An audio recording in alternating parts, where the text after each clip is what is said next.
Assalamualaikum warahmatullahi wabarakatuh. Perkenalkan, nama saya Riri Mesyadena dari Prodi S1 Keperawatan A. Yang di sini saya akan menjelaskan ringkasan materi kewarganegaraan dari awal sampai akhir. Yang pertama yaitu dasar pemikiran dan urgensi. Pendidikan kewarganegaraan. Pendidikan adalah usaha sadar dan terencana untuk mewujudkan suatu belajar dan proses pembelajaran agar peserta didik secara aktif mengembangkan potensi dirinya untuk memiliki kekuatan spiritual, keagamaan, pengenalan diri, kepribadian, kecerdasan, akhlak mulia, serta keterampilan yang diperlukan dirinya masyarakat, bangsa, dan negara menurut Undang-Undang Nomor 20 Tahun 2003 Pasal 1. Secara konseptual, istilah kewarganegaraan tidak bisa dilepaskan dengan istilah warga negara. Selanjutnya, ia juga berkaitan dengan pendidikan kewarganegaraan. Dalam literatur Inggris, ketiganya dinyatakan dengan istilah citizen, citizenship, dan citizenship education. Selanjutnya, secara yuridis, istilah kewarganegaraan dan pendidikan kewarganegaraan di Indonesia dapat ditelusuri dalam peraturan perundangan berikut ini, yaitu kewarganegaraan adalah segala hal ihwal yang berhubungan dengan warga negara, Undang-Undang RI Nomor 12 Tahun 2006 Pasal 1 Ayat 2. Pendidikan kewarganegaraan dimaksudkan untuk membentuk peserta didik menjadi manusia yang memiliki rasa kebangsaan dan cinta tanah air. Undang-Undang RI Nomor 20 Tahun 2003 Penjelasan Pasal 37. Mencermati arti dan maksud pendidikan kewarganegaraan sebagaimana yang ditegaskan dalam Undang-Undang Republik Indonesia Nomor 20 Tahun 2003 tentang Sistem Pendidikan Nasional yang menekankan pada pembentukan warga negara agar memiliki rasa kebangsaan dan cinta tanah air. Negara perlu menyelenggarakan pendidikan kewarganegaraan karena setiap generasi adalah orang baru yang harus mendapat pengetahuan, sikap, atau nilai dan keterampilan agar mampu mengembangkan warga negara yang memiliki watak atau karakter yang baik dan cerdas, dasar historis, yuridis, sosiologis, dan kewarganegaraan. Yang pertama, historis. Pendidikan kewarganegaraan di Indonesia awalnya diselenggarakan oleh organisasi pergerakan yang bertujuan untuk membangun rasa kebangsaan dan cinta Indonesia merdeka. Yang kedua yaitu yuridis. Pendidikan kewarganegaraan Indonesia lahir karena tuntunan konstitusi atau Undang-Undang Dasar 1945 dan sejumlah kebijakan pemerintahan yang berkuasa sesuai dengan masanya. Pendidikan kewarganegaraan Indonesia dilakukan pada tataran sosial kultural oleh para pemimpin masyarakat yang mengajak untuk mencintai tanah air bangsa Indonesia secara sosiologis. Dinamika dan tantangan kewarganegaraan. Suatu kenyataan bahwa pendidikan kewarganegaraan telah mengalami beberapa perubahan baik tujuan, orientasi, substansi materi, metode pembelajaran, bahkan sistem evaluasi. Semua perubahan tersebut dapat teridentifikasi dari dokumen kurikulum yang pernah berlaku di Indonesia sejak proklamasi kemerdekaan hingga saat ini. Selanjutnya yaitu konsep dan urgensi identitas nasional. Konsep identitas nasional dibentuk oleh dua kata dasar, ialah identitas dan nasional. Kata identitas berasal dari kata identity. Dalam Kamus Besar Bahasa Indonesia, identitas berarti ciri-ciri atau keadaan khusus seseorang atau jati diri. Dengan demikian, identitas menunjuk pada ciri atau penanda yang dimiliki oleh seseorang, pribadi, dan dapat pula kelompok. Penanda pribadi misalkan diwujudkan dalam beberapa bentuk identitas diri, misal dalam kartu tanda penduduk, ID card, surat izin mengemudi, kartu pelajar, dan kartu mahasiswa. Satu lagi, identitas penting yang harus dimiliki oleh setiap warga negara Indonesia saat ini adalah nomor pokok wajib pajak atau NPWP. Setiap warga negara Indonesia telah memiliki penghasilan wajib memiliki NPWP sebagai sarana dalam melaksanakan hak dan kewajiban perpajakan. NPWP merupakan tanda mengenal diri dan identitas wajib pajak bagi warga negara Indonesia. Menelusuri konsep dan urgensi identitas nasional. Dalam Kamus Besar Bahasa Indonesia, nasional berarti bersifat kebangsaan, berkenaan atau berasal dari bangsa sendiri, meliputi suatu bangsa. Dalam konteks pendidikan kewarganegaraan, identitas nasional lebih dekat dengan arti jati diri, yakni ciri-ciri atau karakteristik, perasaan atau keyakinan tentang kebangsaan yang membedakan bangsa Indonesia dengan bangsa lain. Apabila bangsa Indonesia memiliki identitas nasional, maka bangsa lain akan lebih mudah mengenali dan mampu membedakan bangsa Indonesia dengan bangsa lain. Demikianlah pengertian identitas nasional secara etimologis. Dasar historis, yuridis, dan sosiologis identitas nasional. Pembentukan identitas nasional melalui pengembangan kebudayaan Indonesia telah dilakukan jauh sebelum kemerdekaan, yakni melalui Kongres Kebudayaan 1918 dan Kongres Bahasa Indonesia tahun 1938 di Solo. Peristiwa-peristiwa yang terkait dengan kebudayaan dan kebahasaan melalui Kongres telah memberikan pengaruh positif terhadap pembangunan jati diri dan atau identitas nasional. Secara yuridis, bentuk identitas nasional Indonesia menjadi penciri atau pembangunan jati diri bangsa Indonesia yang meliputi bendera negara sang merah putih, bahasa Indonesia sebagai bahasa nasional atau bahasa negara, lambang negara Garuda Pancasila, dan lagu kebangsaan Indonesia Raya. Secara historis, identitas nasional Indonesia ditandai ketika munculnya kesadaran rakyat Indonesia sebagai bangsa yang sedang dijajah oleh bangsa asing pada tahun 1908 yang dikenal dengan masa kebangkitan nasional.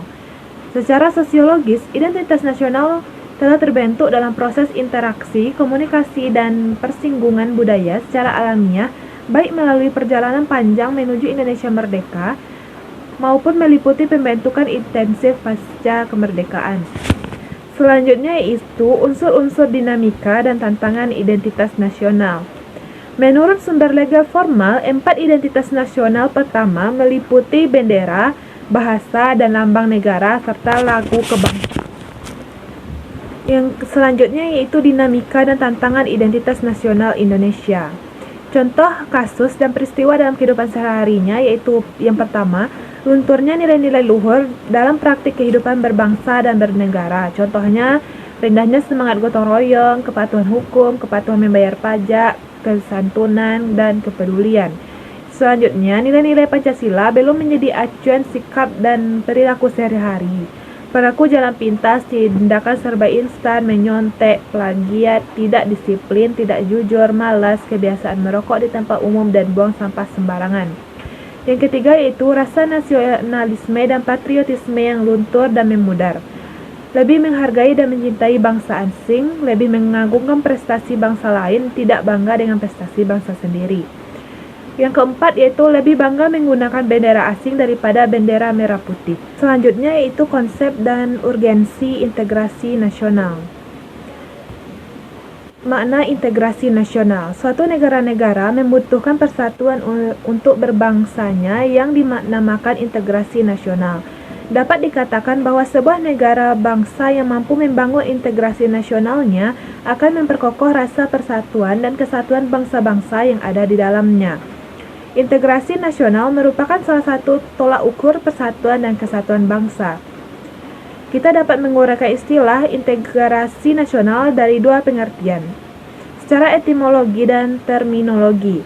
Etimologi adalah studi yang mempelajari asal-usul kata, sejarahnya, dan juga perubahan yang terjadi dari kata itu. Pengertian etimologi dari integrasi nasional berarti mempelajari asal-usul kata pembentuk istilah tersebut.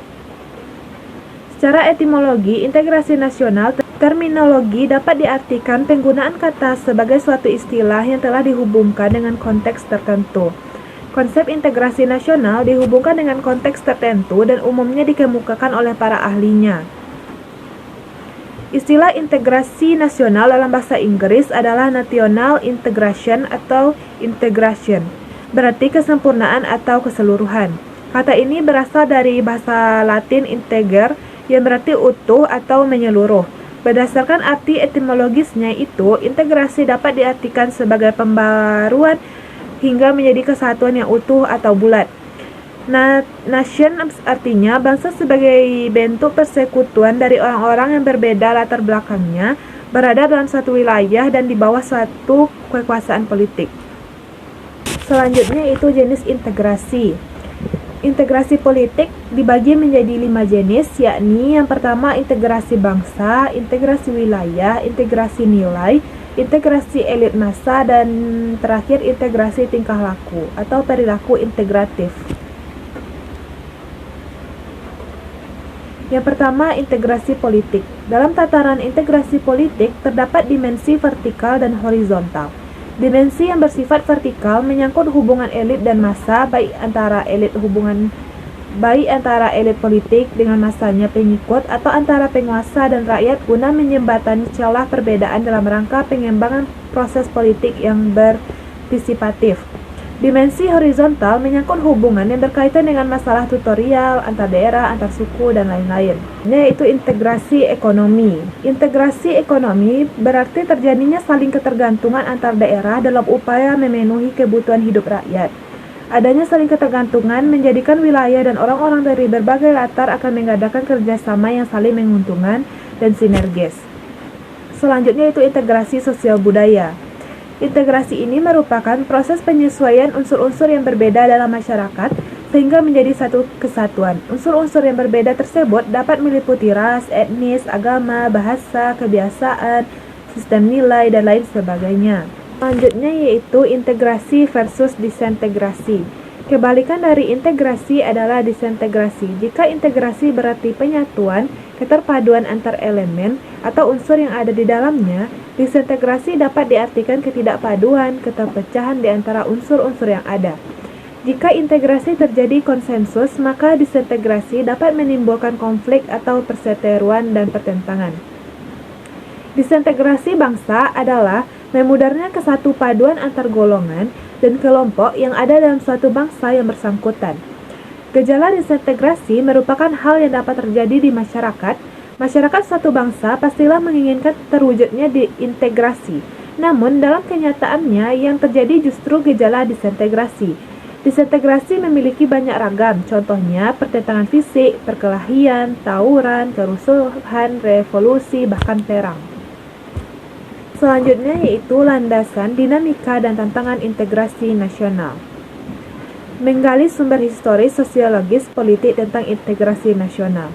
Mengintegrasikan bangsa umumnya menjadi tugas pertama bagi negara yang baru merdeka.